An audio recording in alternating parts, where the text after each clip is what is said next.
Assalamualaikum warahmatullahi wabarakatuh. Sahabat pemirsa, hidup bersama orang lain bukanlah hidup yang mudah. Tetapi inilah yang terjadi pada seseorang yang akan kita kisahkan pada kesempatan ini. Kisah ini berasal dari kisah nyata yang mungkin bisa kita jadikan sebagai pelajaran. Sebelum kita lanjutkan kisah ini, saya harapkan kepada pemirsa agar menekan tombol subscribe dan membunyikan lonceng notifikasi supaya channel ini bisa selalu menemui sahabat pemirsa dengan kisah-kisah yang menarik lainnya. Judul kisah ini adalah hidup bersama orang lain. Kita mulai saja sahabat pemirsa. Sudah pukul 2 dini hari, angka jarum jam di tanganku. Kulihat wajah ibuku semakin letih. Di pelipis matanya yang lelah dan pucat tertitik bening-bening hangat. Napasnya kulihat semakin kencang mendesak. Nak, kesinilah. Jangan engkau menangis. Nanti kedengaran oleh adik-adikmu dan ayahmu. Biarlah mereka tidur. Kerana telah 6 malam tak pernah menjamkan mata. Kerana menunggui ibu yang sakit juga. Demikian kata ibuku. Setelah aku makin dekat kepadanya, jariku dibelainya. Dingin sekali jari-jari tangannya. Dibelainya jua jariku. Kemudian ia cium dan selanjutnya ia usapkan ke wajahnya yang lelah terbasah oleh air mata. Aku tengadakan wajahku demi mematuhi anjuran ibuku ini agar aku jangan menangis. Sesak rasanya dadaku menahankan air mata yang hendak mengucur deras sederas-derasnya. Ku dengar di luar ruangan rumah sakit tempat ibuku dirawat ini teramat sepi. Tak ada suara jengkrik malam, tak ada suara belalang berdendang menyenandungkan lagu-lagu mengiba. Tak ada juga di kamar lain suara rintian pasien yang sedang kesakitan. Semua orang sedang tertidur, hanya suara ibuku lah yang ku dengar. Begini, nak, ibu rasakan sakit ibu semakin berat. Bukan ibu mendahului kehendak Allah, namun sesuai dengan perasaan ibu. Telah amat berat nian rasanya sakit ibu saat ini. Tipis sangat rasanya harapan ibu untuk kembali sembuh. Sekali lagi ibu katakan, jangan engkau menangis. Ibu katakan kepadamu, karena engkau anak tua ibu. Jika memang nanti ibu sudah tiada, engkaulah lagi yang akan membimbing adik-adikmu. Apalagi bila ayahmu telah beristri pula. Kita atau kalian tentu tidak akan mampu melarangnya untuk mencari ganti ibu nanti, karena itu adalah haknya. Sulit nak kalau orang semuda ayahmu tidak akan beristri lagi. Dari sekarang ibu telah berusaha merelakannya untuk itu, sebab bagaimanapun arwah ibu tak akan kuasa nanti melarangnya. Hanya yang menjadi pemikiran ibu sekarang akan bagaimanalah nasib kalian nanti hidup bersama orang lain, bersama ibu tiri. Aduhai nak, ibu tiri.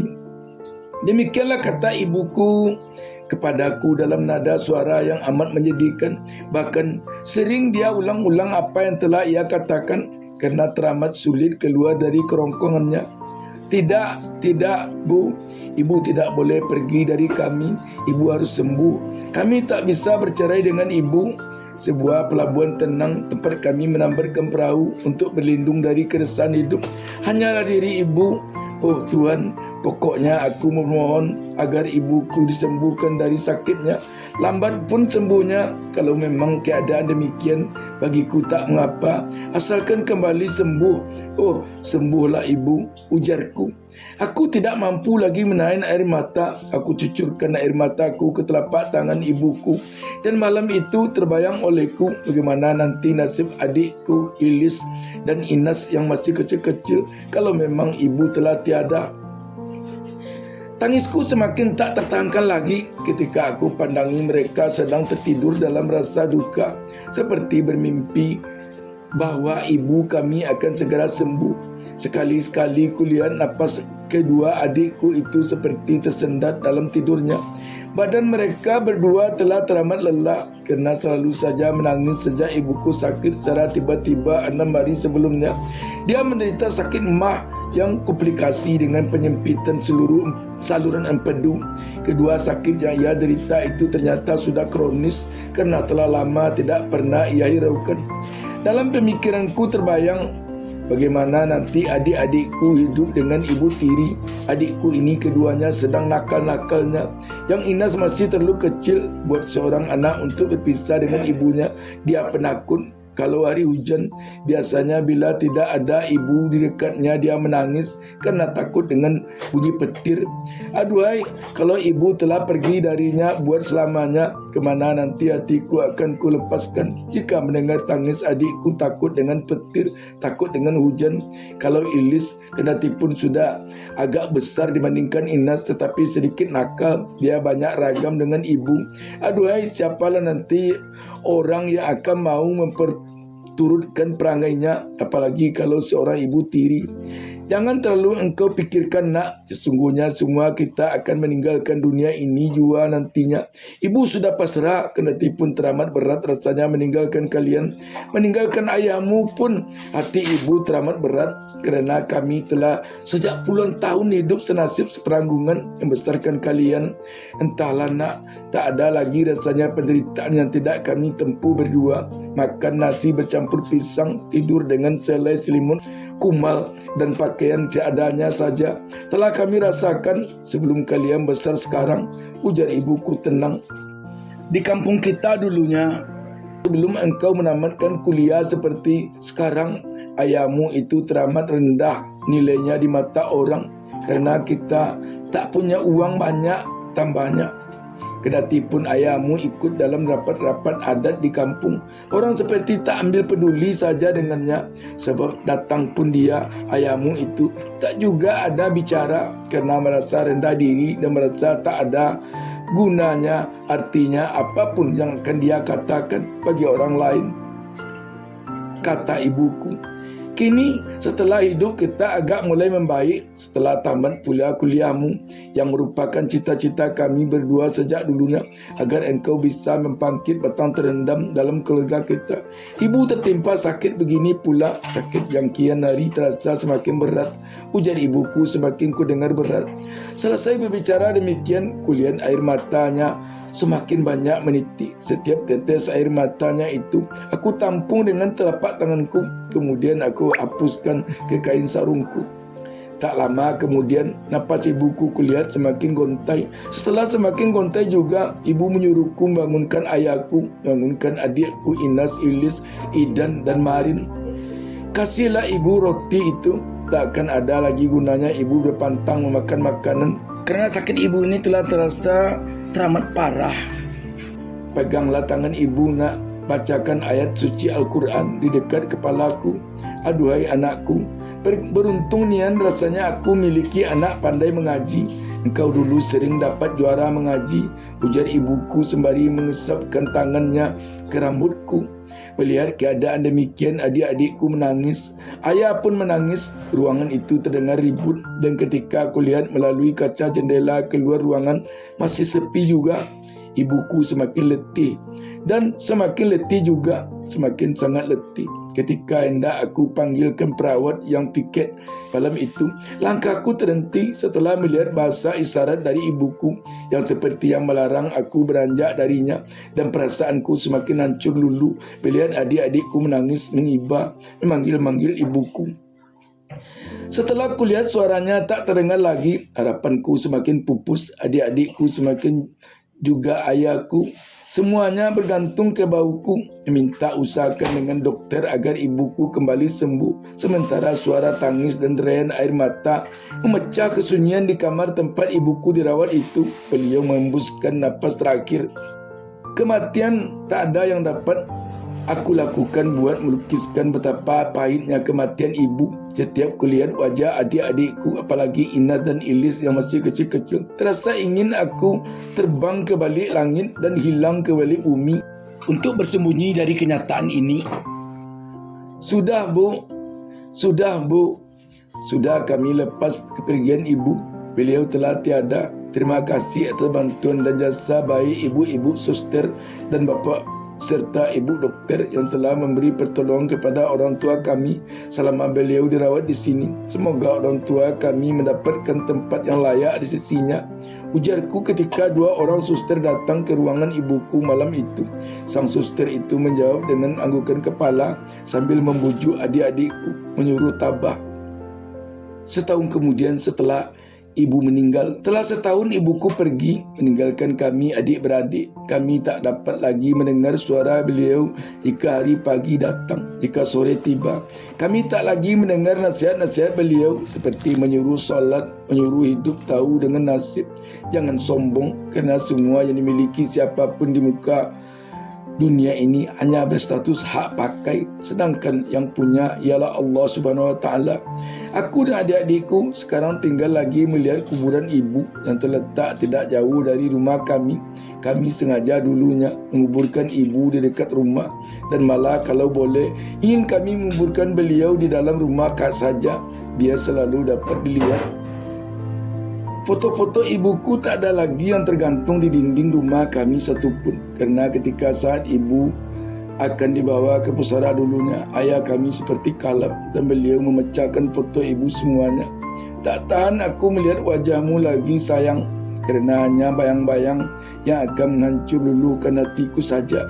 Berpuluh tahun lamanya kita hidup menderita, dan setelah kini agak mulai membaik penghidupan, setelah anak kita ada yang besar-besar, setelah ada pula yang tamat kuliah, engkau pergi meninggalkan aku dengan anak-anak kita yang masih sangat membutuhkan kasih sayangmu, ujar ayah ketika itu.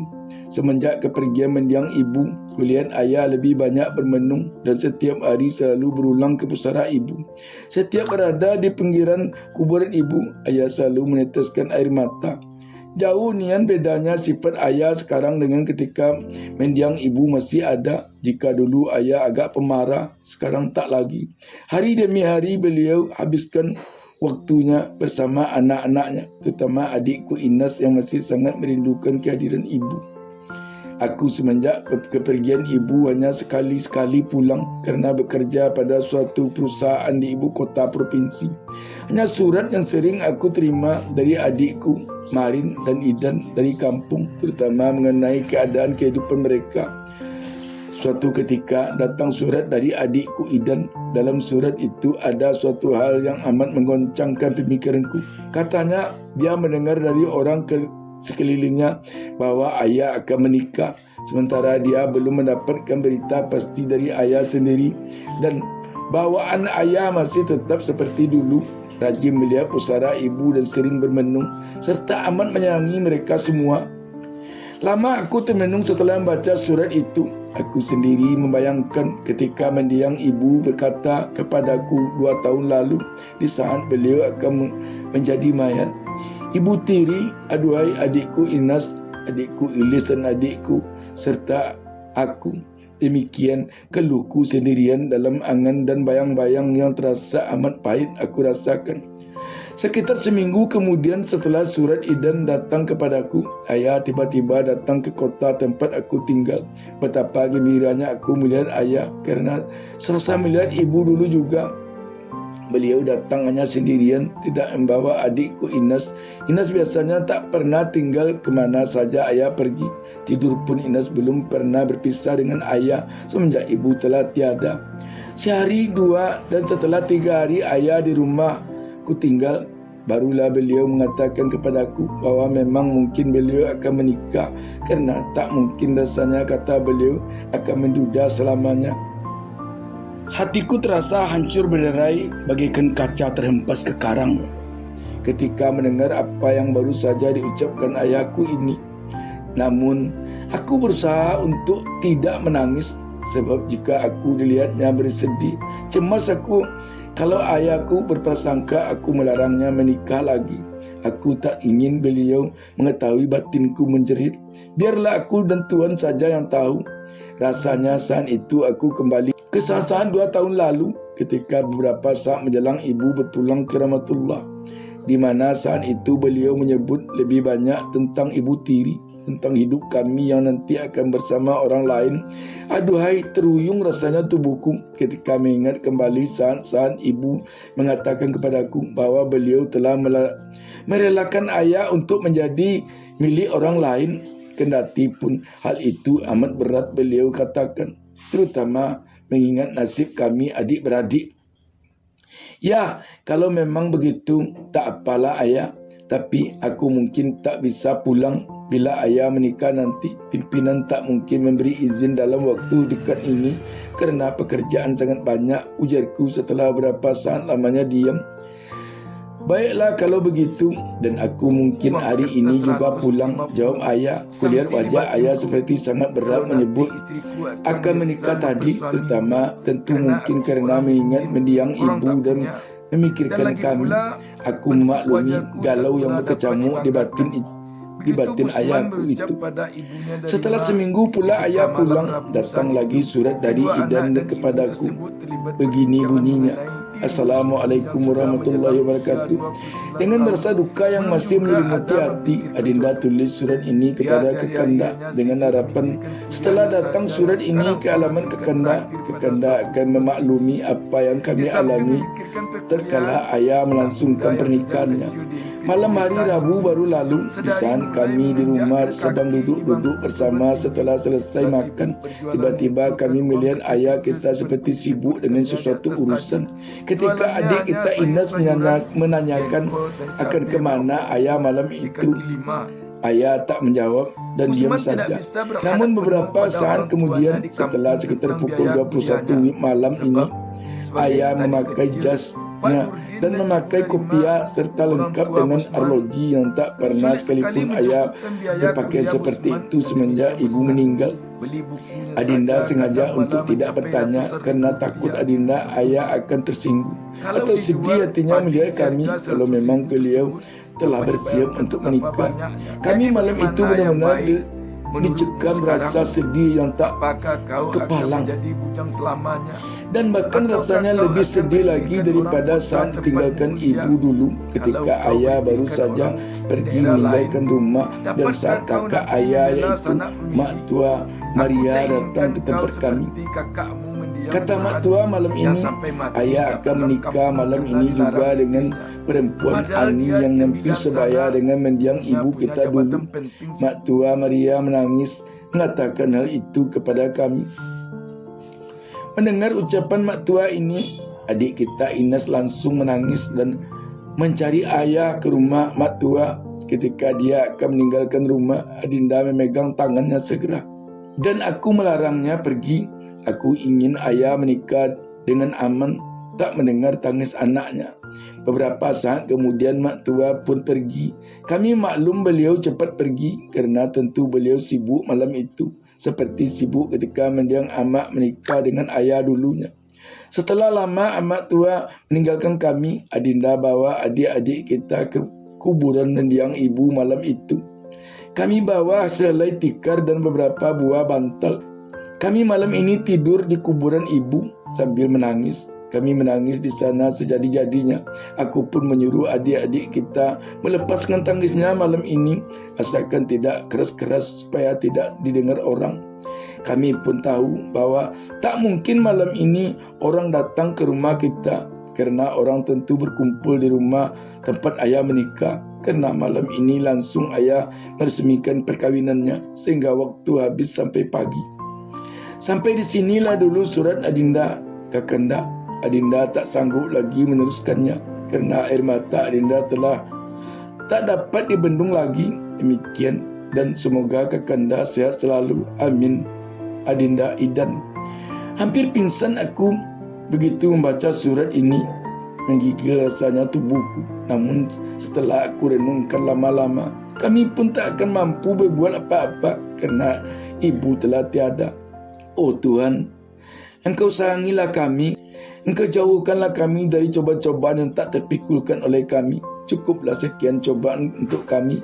Semoga malam secepatnya berganti siang. Semoga pahit akan cepatnya menjadi manis. Dan semoga duka ini tak selamanya menjadi duka bagi kami. Sayangilah kami, oh Tuhan, ujarku dalam sepi dan sendiri ini. Demikianlah kisah ini, sahabat pemirsa. Semoga dapat menjadi pelajaran bagi kita bersama. Wassalamualaikum warahmatullahi wabarakatuh.